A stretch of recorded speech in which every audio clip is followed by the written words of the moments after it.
अस्सलाम वालेकुम, मैं हूँ साइकोलॉजिस्ट निदा ताहिर और आप देख रहे हैं programme general consultation women care centre के प्लेटफॉर्म से। व्यूवर्स, उम्मीद करती हूँ आप सब खैरियत से होंगे। आज के प्रोग्राम का टॉपिक है ड्रग एडिक्शन इन यंगस्टर्स।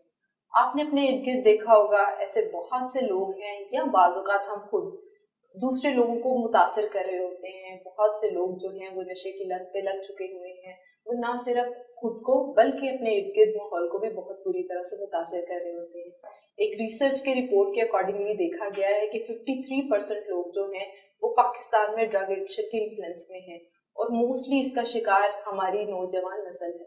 इसी पे बात करने के लिए आज मेरे साथ प्रोग्राम में मौजूद हैं सैयद जुल्फकार हुसैन। आप प्रिवेंशन स्पेशलिस्ट हैं और कंसल्टेंट एंटी नारकोटिक्स कैंपेन के हेड हैं। अस्सलाम वालेकुम सर। जी वालेकुम सलाम। हमारे देखने वालों को बताएं कि ड्रग एडिक्शन है क्या? बेसिकली जो ड्रग एडिक्शन है या ड्रग्स है, उसकी जो डेफिनेशन इंटरनेशनल लेवल पे वो ये है कि ये एक this is a chronic disease, brain disease, long lasting, manageable but not curable. इसको मैं शॉर्ट करूँ कि ये एक ज़हनी बीमारी है और लंबा अरसा रहने वाली है।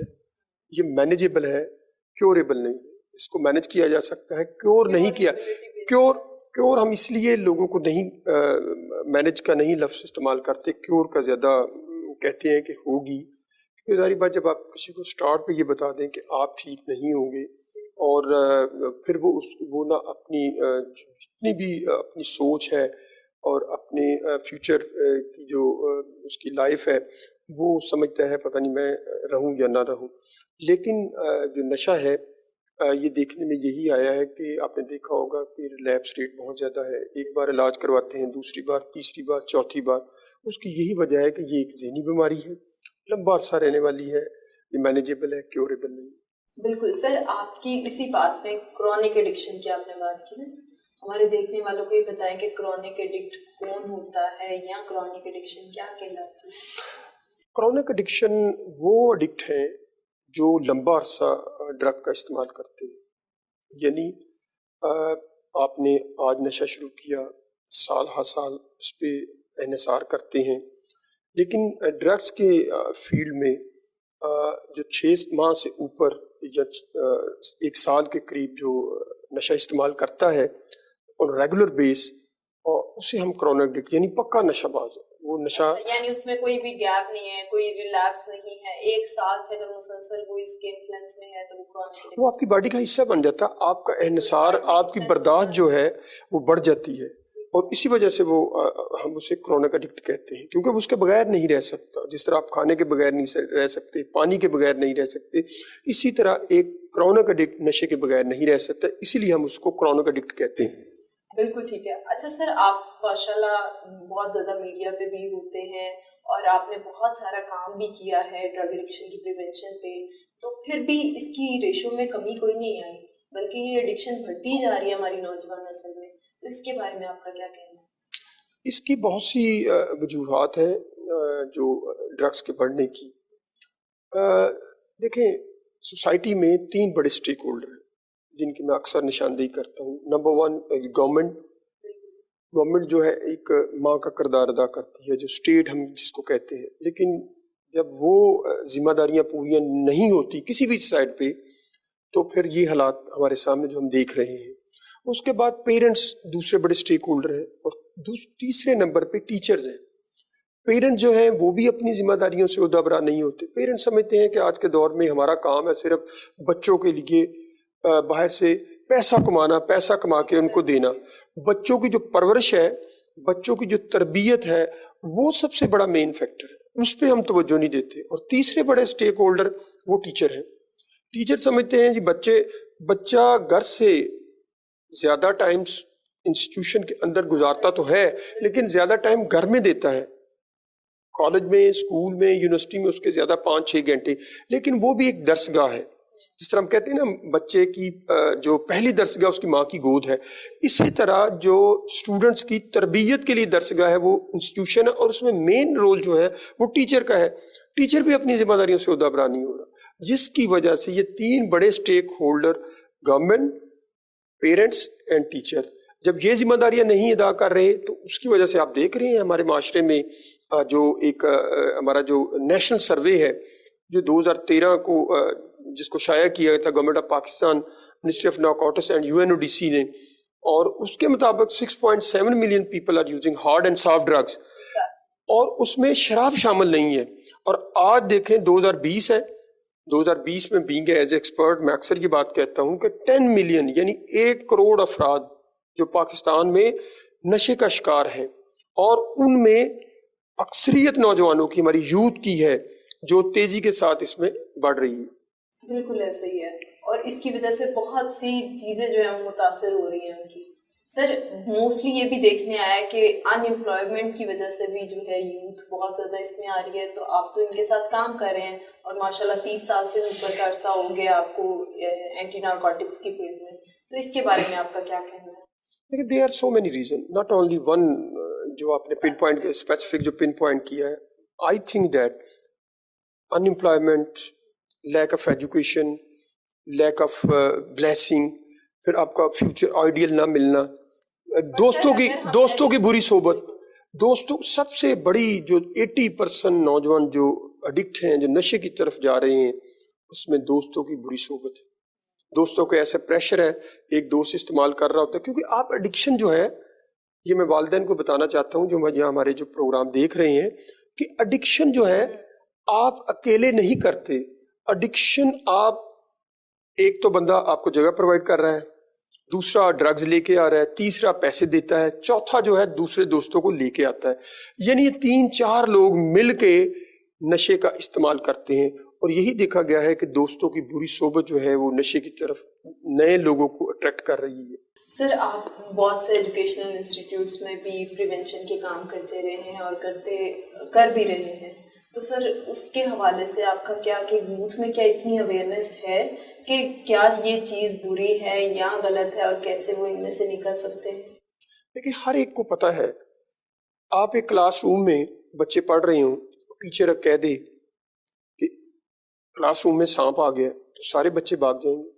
ہر ایک کو پتا ہے کہ ایڈکشن جو ہے یہ ایک بری چیز ہے، یہ ہماری سوسائٹی کو، ہماری اپنی صحت کو، ہمارے ماحول کو خراب کر رہی ہے، لیکن اس کے باوجود پھر بھی ہم اس کا ٹیسٹ لیتے ہیں، مزہ لیتے ہیں، پلیئر لیتے ہیں۔ فرسٹ ڈے جو ایک ڈرگ ایڈکٹس ہے، جو فرسٹ سٹیپ نہیں ہوتا، پہلا سیڑھی آپ، دوسری سیڑھی اسموکنگ کے بعد جب آپ ڈرگز کی پہلی سیڑھی، پہلا قدم رکھتے ہیں، جو آپ کو پلیئر ملتا ہے پہلے دن، وہ آپ کو مرتے دم تک نہیں ملتا۔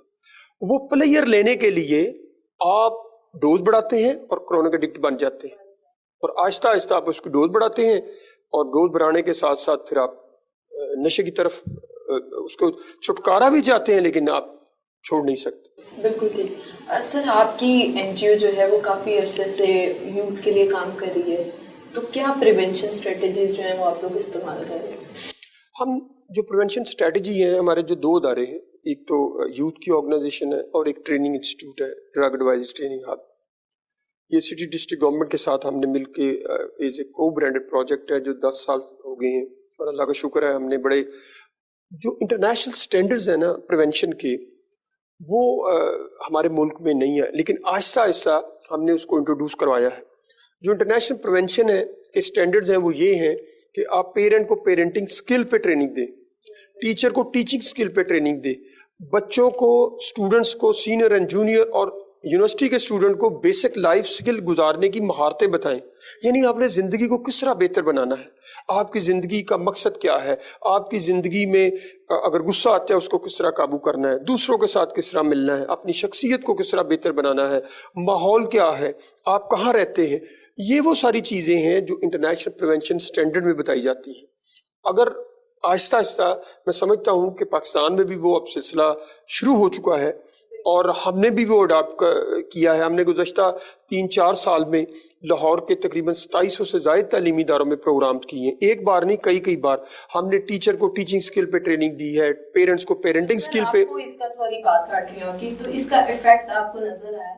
مجھے بہت افیکٹ نظر آیا۔ اس کی وجہ یہ ہے کہ لوگ اس چیز کو ماننے کے لیے تیار ہی نہیں تھے، اس چیز کو ماننے، ایک اسٹگما ہے۔ میں اس کی مثال دیتا ہوں، ابھی لاک ڈاؤن ہوا ہے مارچ میں، 22 مارچ کو، اور 22 مارچ کے بعد آپ دیکھ لیں آج بھی کتنے مہینے ہو گئے، وہ کرونا کا سسٹم چل رہا ہے۔ अपर क्लास के जो बच्चे हैं वो नशा और कर रहे हैं और मिडिल क्लास के बच्चे और कर रहे हैं। अपर क्लास के बच्चे कोरोना के दरमियान वालदैन के यही फ़ोन आते रहे, या तो हमें ड्रग सेलर का बताएं जो ड्रग बेच रहे हैं, उनसे हम ड्रग लें अपने बच्चों के लिए, या कोई ट्रीटमेंट सेंटर का बताएं।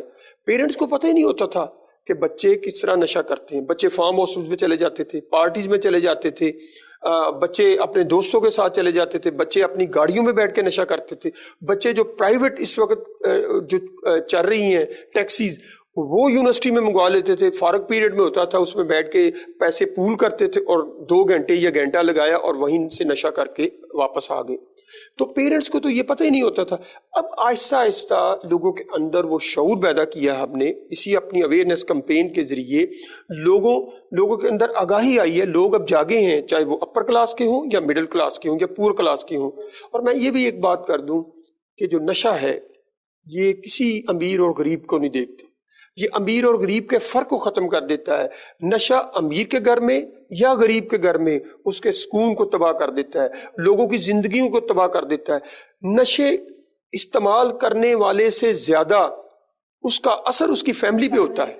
फैमिली लोग ज्यादा डिस्टर्ब होते हैं, वालदैन, बहन, भाई ये ज्यादा डिस्टर्ब होते हैं। हमने अपनी आगाही प्रोग्राम के जरिए लोगों के अंदर बहुत सा शऊर पैदा किया है और मैं ये कहने में हक बजानब हूँ कि लोग अब इन चीजों को देख रहे हैं, समझते हैं और खुल के बात भी करते हैं। एक स्टिग्मा था ना कि नहीं बताना या किसी से शेयर नहीं करना, तो अब काफी लोग जो हैं वो काफी हद तक अवेयर हो चुके हैं। अगर उनका बच्चा या बच्ची जो है वो इस तरह की एडिक्शन में आ जाती है तो वो फिर ट्रीटमेंट सेंटर्स का रुख करते हैं, वरना तो वो उस तरह की स्ट्रेटजीज अपनाते थे या तो उनको मुल्क से बाहर भेज देते थे, बल्कि किसी को बताते ही नहीं थे। बल्कि किसी को बताने के साथ साथ मैं उसकी मिसाल देता हूँ। एक फैमिली में अगर 3-4 बहन भाई हैं, एक डॉक्टर है, दूसरा इंजीनियर है और तीसरा वो नशा कर रहा है, अगर उसका वालिद मस्जिद में नमाज पढ़ने के लिए जाता है तो स्टिग्मेटाइज की आपने बात की, तो जो नमाजी लोग जो उनके मोहल्ले के अहबाब हैं वो सिर्फ पूछते हैं उस बच्चे के बारे में, यार जेड़ा तेरा बच्चा नशा करदा ओदा की हाल, उनका नहीं पूछते। जो बच्चा डॉक्टर है, जो इंजीनियर है, वो इसी चीजों से स्टिग्मेटाइज, वो अपने आप में गिल्टी और शेम महसूस करता है। हमने इस शेम और गिल्टी को खत्म किया इस कैंपेन के जरिए और आज लोग वाकई बताते हैं खुल के बात, चाहे रेफरेंस के जरिए आए, चाहे डायरेक्टली या इनडायरेक्टली आए। लोगों के अंदर वो आहिस्ता आहिस्ता शऊर बढ़ रहा है, लोग समझ रहे हैं कि ये चीज बुरी है, इसके तदारक के लिए हमने सब ने मिलकर काम करना। सर, हमारा प्रोग्राम मदर्स भी देख रही होंगी, फादर्स भी और टीचर्स भी बहुत से देख रहे होंगे और बच्चे भी देख रहे होंगे, तो आप उनको क्या मैसेज देना चाहते हैं ड्रग एडिक्शन? मैं जो पेरेंट्स हैं उनको यही मैसेज देना चाहता हूँ कि बहुत सी स्टोरी, बहुत से वाक़यात, हज़ारों लाखों मेरे सामने, मेरे जहन में हैं। वालिदैन अपने बच्चों को बेहतर तरीके से टाइम नहीं देते। आप हफ्ते में कम से कम एक बार उनसे मिले, उनकी जो एज ए दोस्त होने की हैसियत से उनके साथ अपनी गुफ्तगू शेयर करें। उसके बाद मैं बच्चों से ये रिक्वेस्ट करूँगा, मेल एंड फीमेल दोनों को, चाहे वो यूनिवर्सिटी में पढ़ते हैं, चाहे कॉलेज हैं, चाहे स्कूल में सीनियर स्टूडेंट्स हैं, अपने दोस्त का इंतखाब करते वक्त आप ज़्यादा से ज़्यादा 3 और कम से कम 2 दोस्त बनाएं।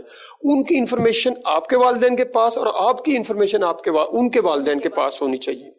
और आखिर में मैं ये कहूँगा, जो मेरा सबके पैगाम है कि देखें, हमारा तो पैगाम सिर्फ यही है, मैसेज यही है कि ये एक सैलाब है, बड़ी तेज़ी के साथ बढ़ रहा है। हम आपसे यही रिक्वेस्ट करेंगे, आप अपना दरवाज़ा, अपना गेट मजबूती के साथ बंद कर लें। ये ना हो कहीं ये सैलाब आपके घर को बहा के ले जाए और फिर पछताए, उसका कोई फिर मुदावा नहीं होगा। Thank you so much sir. बहुत बहुत शुक्रिया जी आपका। उम्मीद करती हूँ कि हमारे व्यूवर्स को आज के एपिसोड से बहुत कुछ सीखने को मिला होगा।